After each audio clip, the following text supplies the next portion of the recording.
Digital media is rapidly changing the very source code of our political, social, economic, and cultural lives. And while the internet is a vast web of words and images and sounds created by millions of people around the world, emerging data shows that the diversity that the internet was originally intended to create has given way to a digital divide. Junk food news, media, and marketing, those are the hallmarks now of today's digital culture. Sensational rumors, exaggerations, lies, they now spread just as fast and in many cases faster than facts and the truth. Algorithms designed to give us more of what they think we want are invisibly curating our online experience and reinforcing pre-existing beliefs. This begs the question, does the truth even matter anymore? Hi, I'm your host, Lisa Ingalls, and in this series, From Digital Abuse to Digital Integrity, we'll be having conversations about how to restore the integrity of digital media and evolve the internet culture. I hope you can join us in this very timely discussion. One of the things that we have to watch out for, right, in the takedown culture is the victim triangle, right? In online smear campaigns, particularly that revolve around sexuality, and they often do, you've got to always watch out for the victim triangle, which is sometimes called the Cartman's triangle.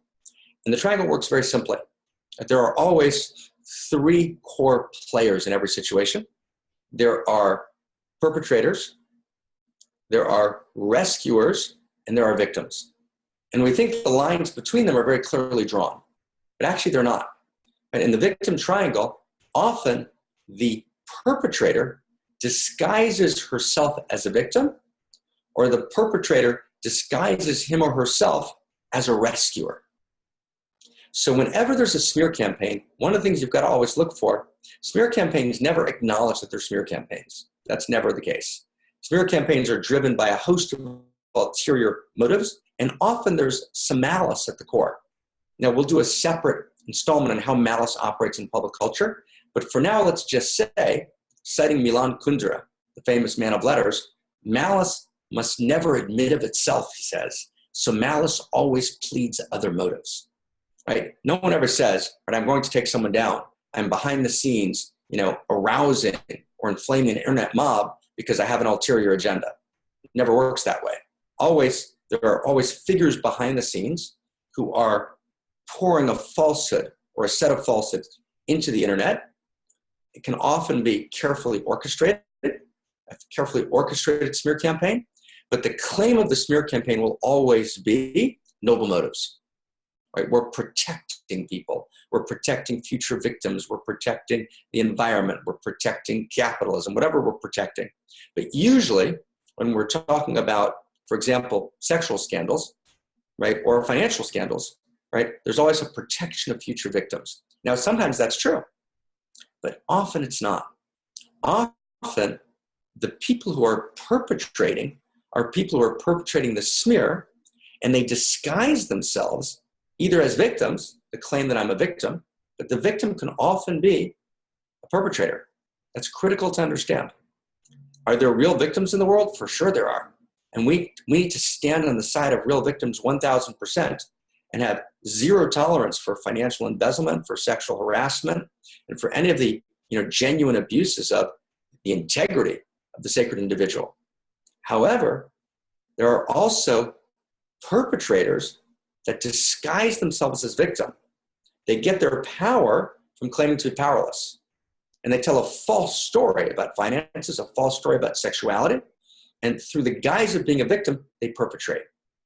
Or you often have perpetrators who disguise themselves as rescuers. We're rescuing future victims, right? They're taking up the noble cause, when in fact, they're using the ostensible noble cause in order to perpetrate.